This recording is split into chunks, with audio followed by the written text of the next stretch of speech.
नमस्कार, मैं हूं दीपक आणि आपण सगळे बघत आहात डीएसके टॉक्स. चला बिग बॉस मराठीच्या लेटेस्ट एपिसोडचा रिव्यू बोलो, विश्लेषण बोलो, चला शुरू करूया. आई होप मैंने सही बोला है. कुछ गलत हो तो भैया शिवसेना वाले आके बोल देंगे ठोको गुरु ठोको ठोको. खैर ये थोड़ा सार्कास्टिक अंदाज में मैंने शिवसेना का नाम यहां बोल दिया, लेकिन जो स्पिरिट है और जिस तरह से बिग बॉस मराठी की लेटेस्ट एपिसोड में दादूस ने जो स्पिरिट दिखाई है, एक ऐसा खाना जिसमें दुनिया भर का मसाला, नमक, मिर्ची और तेल खूब सारा, मतलब विश्व का सबसे घटिया जो खाना होता है वो एक अनइनवाइटेड गेस्ट के लिए खाना बनाया जा रहा है. एक टास्क के दौरान ये हुआ है and I think the chef was Akshay Waghmare. लेकिन जो खाना बना और उस खाने को खाया है, जब तक वो टास्क खत्म होने के लिए बिग बॉस ने नहीं बोला, क्योंकि बिग बॉस ने बोला कि सारे कंटेस्टेंट अपने स्वास्थ्य का भी ध्यान रखें और बिग बॉस सारे कंटेस्टेंट के स्वास्थ्य का ध्यान रखते हैं. तो कोई भी टास्क में इतना भी कुछ नहीं करना चाहिए कि आपकी हालत आपके स्वास्थ्य के ऊपर लेने के देने पड़ जाए. तो जब तक बिग बॉस रोकते नहीं है तब तक दादूस उस टास्क में रहते हैं और उस खाने को बड़े ही प्यार से खाते रहते हैं. और यहां हमें दर्शन होते हैं इंसानियत के और लोग भावुक हो जाते हैं. जो आपके राइवल्स हैं, जो शायद टास्क में आपको हराना चाहते हैं, वो भी आपको हक करते हैं. एक स्पिरिट, सब लोग अलग अलग तरह से बात करते हैं, अप्रिशिएट करते हैं. एक चीज जो लाउड एंड क्लियर होकर हमारे सामने निकल कर आती है कि हार और जीत तो बात की बात है, आपने एफर्ट्स कितने किए. जय दुधा ने भी, उसने बहुत जबरदस्त एफर्ट किया है. पूरे वो गार्डन में वो घोड़ा बन करके घूम रहा, उसकी पीठ पर वो कौन लड़की बैठी थी, मीरा जगन्नाथ, और आई थिंक कम से कम 60-65 किलो की तो होगी. और वो बंदा पूरे गार्डन में घूम रहा है, पूरा प्रेशर आपके हथेली पर और नीज पर आ जाता है. बहुत जबरदस्त तरीके का एक तरह से ये टॉर्चर कह सकते हैं. इतना सब कुछ वो करता है, भाग भाग कर अंदर. आई थिंक वो 3 लेडीज का कुछ काम करने का था. एक ये थी, क्या नाम था इसका, मीरा जगन्नाथ और स्नेहा बाग. और तीसरी आई थिंक वो है, कौन है, फेमिनिस्ट तृप्ति देसाई जी, जो कि 2 सेवक हैं. एक और कौन सेवक था यार, उसका नाम मैं भूल रहा हूं.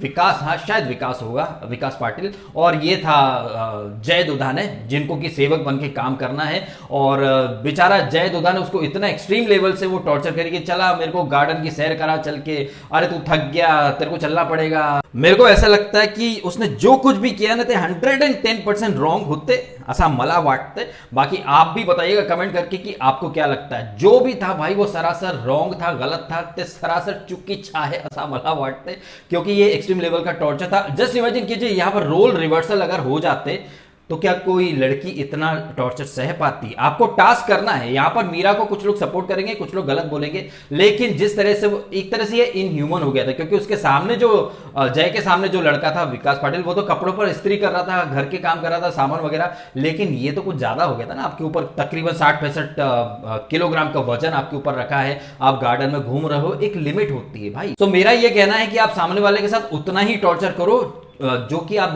जब आपके पास वो चीज लौट कर आए तो आप उसे सह सको. हमने फर्स्ट एपिसोड में देखा था, आई थिंक सेकंड एपिसोड में, जो वो नॉमिनेशन वाला टाकाऊ की टिकाऊ पानी में नहीं गिर रही थी मैडम, इतने नखरे कर रही थी. तो आई डोंट थिंक कि अगर ऐसी कोई टास्क है कि जहां इनके शरीर के ऊपर कुछ वजन रखा जाए और इनसे बोलो कि चलो, तो शायद ये नहीं कर पाएंगे, क्योंकि पापा की परी है. तो यहां पर जय दुधाने जो रहता वो काफी देर तक ये सहता, उसके बाद भैया मना कर देता कि हमसे हो ना पाएगा.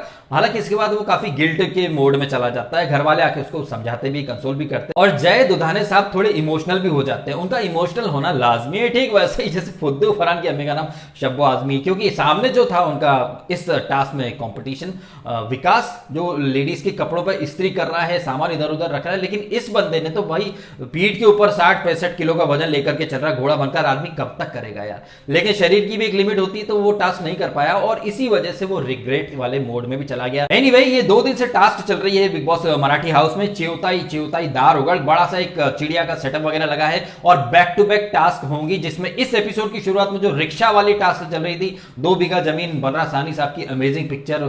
और आई थिंक वेस्ट बंगाल या कलकत्ता में तो अभी भी शायद कई जगह ऐसी जहां पर आदमी रिक्शा को खींचता है. हालांकि तो खैर काफी टेक्नोलॉजी एडवांस हो गई, लेकिन काफी पुराने जगहों पर, कस्बों में आज भी आदमी रिक्शा को खींचता है, पीछे सवारी बैठी रहती है. मेरे कहने का मतलब है कि इस तरह की यूनिक टास्क, इंटरेस्टिंग टास्क और एंटरटेनिंग टास्क यहां पर बिग बॉस मराठी की सीजन शुरू होते से ही हो गई है. और ये कोई पहली बार नहीं है बिग बॉस मराठी में. हर बार ये लोग काफी अच्छी टास्क लेकर आते हैं. पता नहीं हिंदी बिग बॉस के टाइम पर इन लोगों को क्या हो जाता है. हिंदी बिग बॉस में तो पहला वीक एकदम टाइम पास एक्टिविटीज में निकल जाता है. यहां देखो बिग बॉस मराठी में अभी जुम्मा 3-4 दिन हुए हैं और एक के बाद एक धड़ाधड़ टास्क आती जा रही है. ये टास्क एक दिन पहले शुरू हुई थी, चिवताई दार उगड़, पहले वो लेडीज की जो सामान है वो कौन ज्यादा कलेक्ट करता है, आई थिंक उत्कर्ष उसमें जीता था।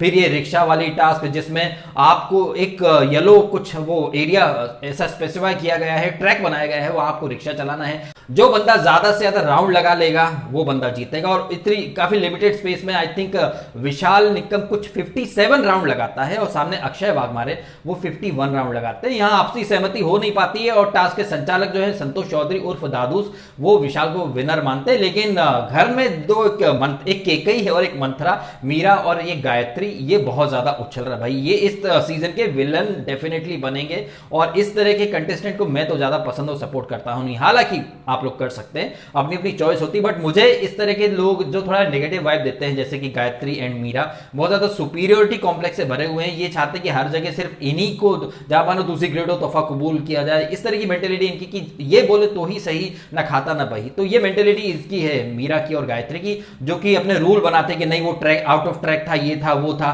तो यहां पर मीरा जी और गायत्री जी के जो लॉजिक थे वो बाकी घर वालों से मैच नहीं हो पा रहे थे और आपसी सहमति हो नहीं पाई, तो ये टास्क हो गया रद्द। वैसे आप कमेंट करके बताइएगा कि इस टास्क में आपके अकॉर्डिंग विनर कौन था। मुझे तो विशाल विनर लग रहा है, क्योंकि ये जो लॉजिक था कि आउट ऑफ ट्रैक हो गया था येलो लाइन की, वो तो भाई दोनों की ही गाड़ियां गई थी, लिमिटेड स्पेस था, वहां पर भाग रहे हैं, लग रही है इंजर्ड होने, बट फिर भी टास्क तो किया।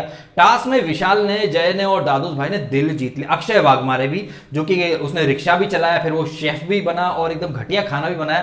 टास्क में लड़कों ने दिल जीत लिया। वैसे इस सीजन में, इस फर्स्ट वीक की जो थीम है, महिलाएं मालकिन है और पुरुष जो है सेवक है। लेकिन कहना गलत नहीं होगा कि जिस तरह से ये सेवक बने लड़के टास्क में दिल लगा के परफॉर्मेंस दे रहे हैं, कहीं ना कहीं यही लड़के हैं जो कि शो को चार चांद भी लगा रहे हैं और टास्क में परफॉर्मेंस देने के साथ साथ लोगों का दिल भी जीत रहे हैं। तो टास्क के मामले में तो लड़कों ने अपना झंडा बुलंद कर दिया, लड़कों में दम है।